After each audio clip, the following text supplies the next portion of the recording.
Bien, entonces ahora, ya que miramos toda esa pequeña introducción, para polares, entonces nos interesa ahora convertir un punto de coordenadas rectangulares a polares o viceversa. Entonces, de la figura de la derecha, entonces obtenemos las siguientes relaciones entre r y θ, que serían las coordenadas polares, y x y y, que serían las coordenadas rectangulares. Entonces, x vale r veces coseno de θ, ¿no? Y eso, pues, para que se lo vayan grabando, ¿verdad? O sea, eso se usa una y otra vez, sobre todo en coordenadas polares, ¿no? O sea, que x es r coseno y que y es r seno. Ok, la relación sale por simplemente este triángulo de acá a la derecha, ¿no? Un triángulo que es rectángulo, la hipotenusa, el radio, el ángulo que se forma, θ con el eje positivo de las X, permite calcular a, a esta distancia, a un cateto, que sería X, que R coseno de θ, y a esta otra distancia, que el otro cateto, que sería R igual a seno de θ. Y de ahí salen esas relaciones, ¿verdad? 4.1 le llama la diapositiva. Y de este mismo triángulo también resulta de que se cumple esta relación para X, Y y R. Y esta otra relación para X, Y y el ángulo. Entonces, esto es usar, digamos, coordenadas, o sea, convertir de coordenadas polares a rectangulares, se van a utilizar las relaciones 4.1 y 4.2. Por ejemplo, si a vos te dan un punto en coordenadas polares, R y θ están dados, suponete que esto ya está conocido. Entonces vos usas las ecuaciones 4.1 para encontrar X y Y. Pero si te lo piden al revés, entonces a vos te van a dar X y Y. Entonces vos usas esta ecuación para encontrar R y esta otra para encontrar θ. Y así podrías tener, digamos, convertir de polares a rectangulares. Bien. Ok, entonces avanzo, ¿no? Por así, bueno, dice el ejemplo 4.3. Hay que convertir de rectangulares a polares. Encuentre todas las coordenadas, las representaciones en coordenadas polares para el punto 2,3 de coordenadas rectangulares. Entonces, resultaría, o sea, lo que tendría que hacer sería usar las fórmulas, ¿no? En este caso, de la ecuación 4, de la ecuación es 4.2, obtendría yo que r cuadrado era x cuadrado más y cuadrado, y x y y están conocidos, serían 2 y 3. Entonces resultaría que r cuadrado valdría 13, ¿no? Y de ahí sale que r vale más menos raíz de 13. Y por otro lado, tangente de θ de la misma ecuación 4.2 es y entre x, o sea, 3 medios, ¿no? Entonces, como tangente de θ es 3 medios, entonces el punto, como el punto 2,3 dice que está localizado en el primer cuadrante, nosotros escogemos un valor positivo para R y nos da el punto de coordenada raíz de 13, tangente inversa de 3 medios. Porque para calcular θ, si la tangente es 3 medios, θ sería tangente inversa de 3 medios. Entonces, y ese punto está en esa posición, en la posición 2,3. ¿No? Ok. Nos pidieron sí todas, ¿verdad? Las coordenadas. Solo te recuerdo que fueron todas las que nos pidieron. Así que si nosotros tomamos un valor negativo para R, porque cuando vos tenés esta ecuación, aquí, ¿no? Vos tenés dos opciones, positivo o negativo. Si es positivo, entonces escogemos el ángulo θ que esté en el primer cuadrante, positivo también. Si es negativo, entonces lo que va a pasar es que escogemos, en este caso, dice que un ángulo que está a la mitad de un semicírculo formado por el ángulo anterior. O sea, esto es pi radianes. O sea, al ángulo que habíamos calculado antes, que era tangente inversa de 3 medios, le sumamos pi. Porque de esa manera lo que estamos haciendo es sumando un medio giro, ¿no? Por así decirlo, si yo tenía el punto, vamos a dibujarlo bien. Ok. Vamos a ahorrar este. Y vamos a dibujarlo por ahí. Entonces tenés ahí suponete, ¿no? Tenés al eje, esto es Y. Tenés aquí otro eje, digamos que esto es X, ¿no? Entonces suponete que tenés a un punto, digamos, por acá. Y entonces ahora, al unir ese punto, digamos, perdón, con el centro, entonces forma esa línea, ¿no? Entonces, si yo quiero representar ese mismo punto, pero usando otra dirección, yo lo que tendría que hacer es sumarle este ángulo, ¿no? Que se genera por aquí. Vamos a verlo. A ver cómo lo marco. Aquí. Entonces sería este ángulo. Vamos a poner otro color. Entonces le sumo todo esto, ¿no? Que sería sumarle medio giro. O sea, sería sumarle pi unidades en radianes, ¿no? Entonces, por eso es que tomo esa otra dirección. Entonces, según esto, las representaciones polares, ¿verdad? Son encontradas al añadir un múltiplo entero de 2pi. O sea, 2pi porque son los giros completos de circunferencia que puede hacer. Entonces, las representaciones para ese punto, que sería el 2,3, serían estas, ¿no?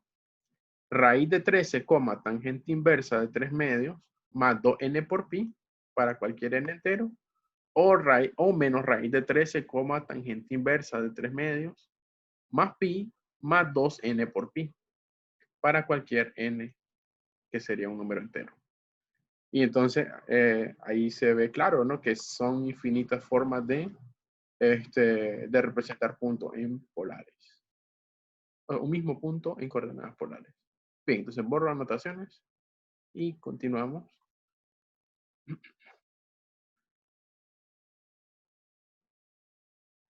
Ok, entonces dice este otro, ¿no? El ejemplo 4.4. Hay que convertir de coordenadas polares a rectangulares. Entonces hay que aquí encontrar coordenadas rectangulares para este punto de coordenadas polares 3, pi sexto. Y pues eso es relativamente sencillo si se consideran las fórmulas 4.1, ¿no? De las fórmulas 4.1 tenemos que X es R coseno y Y R seno. Así que X tiene coordenada 3 coseno de pi sexto. 3 porque R es 3 y teta también es pi sexto, ¿no? Es del problema. Entonces X tendría coordenada 3 raíz de 3 medios y Y tendría coordenada 3 seno de pi sexto, que sería 3 medios, ¿no? Entonces el punto de coordenadas rectangulares es 3 raíz de 3 entre 2 y 3 medios. Solo un dato aquí, que seno de pi sexto, pues sería un medio, ¿no? Coseno de pi sexto, raíz de 3 medios. Bien. Entonces dice que algunas gráficas simples en coordenadas polares son las siguientes. Por ejemplo, inciso A, graficar R igual a 2. Y inciso B, graficar teta igual a pi tercio. Entonces, R igual a 2 sería en este caso un círculo. O sea, cuando vos tenés R igual a una constante en polares, eso representa un círculo, centro-origen. Y el radio igual a esa constante. En este caso, 2. Y cuando vos tenés un ángulo teta igual a pi tercio, ese sería una recta. Una recta que pasa por el origen y que forma un ángulo de pi tercio respecto al eje, respecto al origen, ¿no? O sea, entre la recta, perdón, y el eje positivo de las X. Entonces las gráficas serían así, ¿no? Inciso A, un círculo de radio 2. ¿Por qué? Porque es que R es la raíz de x cuadrado más y cuadrado, y al elevar al cuadrado esto, ¿no?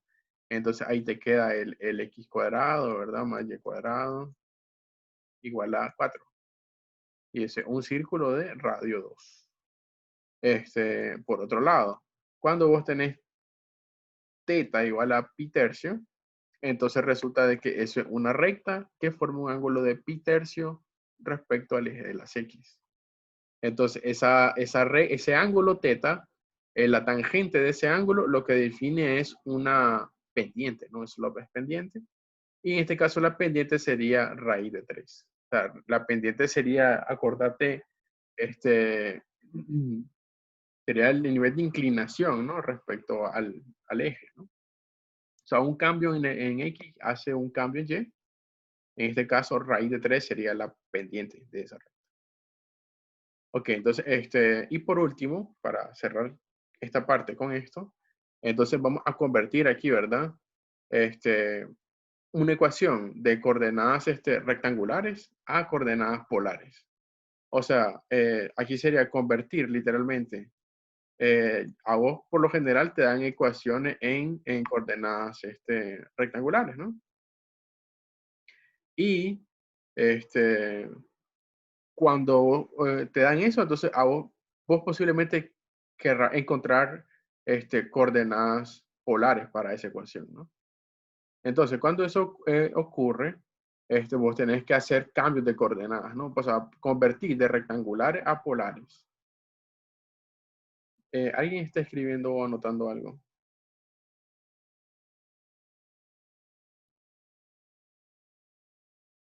O sea, es que necesito que esté limpio esto, ¿no?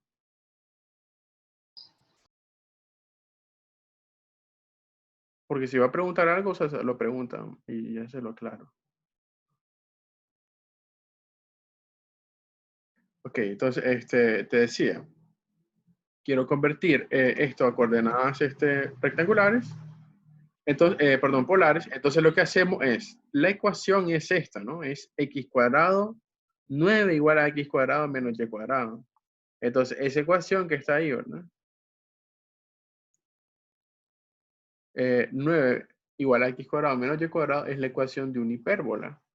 Entonces, esa hipérbola, o sea, x y y tienen ecuaciones en coordenadas polares. Entonces, esas ecuaciones son r coseno de teta para x y r seno de teta para y. Entonces, al elevar al cuadrado te queda esa diferencia de cuadrado, ¿verdad? Entonces, r cuadrado es factor común en esto. Y entonces ese factor común, r cuadrado, es de coseno cuadrado menos seno cuadrado. Y hay una entidad trigonométrica junto, o sea, de coseno cuadrado menos seno cuadrado. Eso es coseno doble de teta, ¿no? Esa es una entidad. Esa es una entidad. Y de ahí yo puedo resolver para r. En este caso, si yo quiero calcular r, en este caso, r, el coseno de 2 teta pasaría a dividir con el 9, ¿no? Entonces te quedaría r cuadrado igual a 9 veces secante de 2 teta. Y de ahí sale que r sería igual a más menos 3 raíz de secante de 2 teta. Eso va a ocurrir, ¿verdad? Porque vos vas a sacar raíz cuadrada, ¿no? O sea, querés r, entonces sacas raíz cuadrada, 9 raíz es 3, y como una raíz más menos, ¿no? Serían los signos. Así, de esa manera, otra cosa, pero el ángulo teta está restringido. Resulta que la secante de 2 teta tiene que ser positiva, si no, esto se hace imaginario. Entonces, con raíces sería una raíz de un número negativo. Entonces, por eso es que necesitamos que ese ángulo teta esté encerrado entre negativo pi cuarto y positivo pi cuarto. Si no, la secante de 2 teta ya no va a ser positivo. Ok. Bueno, si te pregunta, ¿y eso de dónde sale? Bueno, sale de estudiar a la función secante, ¿no? O sea, la función secante de teta, de 2 teta, es positiva en este intervalo, en el que va de menos pi cuarto hasta pi cuarto. Y bueno, no sé si hay preguntas en esa parte.